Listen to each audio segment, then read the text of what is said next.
John 8:34. Jesus replied, "Very truly I tell you, everyone who sins is a slave to sin." This verse comes during a conversation between Jesus and a group of Jews who had believed in him, yet still misunderstood the depth of spiritual freedom he offered. When Jesus spoke of the truth, setting people free, they responded by claiming they had never been slaves.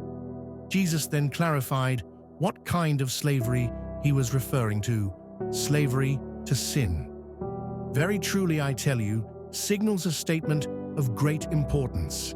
Jesus uses this phrase to emphasize that what follows is not just a casual observation, but a foundational truth.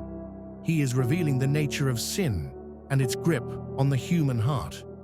Everyone who sins is a slave to sin exposes the controlling and destructive power of sin.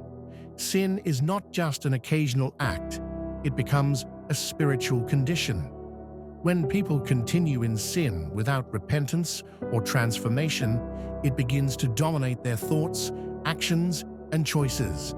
What starts as a decision turns into a pattern, and that pattern becomes bondage.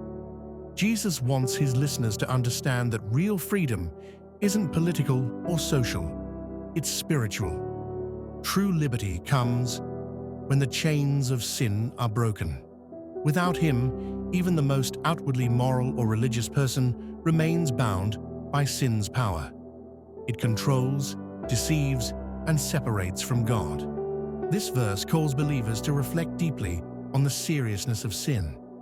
It's not something to manage or tolerate, it's something to be freed from. And that freedom comes only through Jesus. He doesn't just forgive sin, he breaks its power over our lives. As followers of Christ, we are no longer slaves, but sons and daughters. If we've been set free, we're called to live in that freedom by walking in holiness and depending daily on His grace. Comment with the words "real freedom" as we call on Jesus to break the power of sin over our lives. May this verse be with you today as you walk with God. Follow and subscribe as we share a verse each day and break down what God is communicating to us.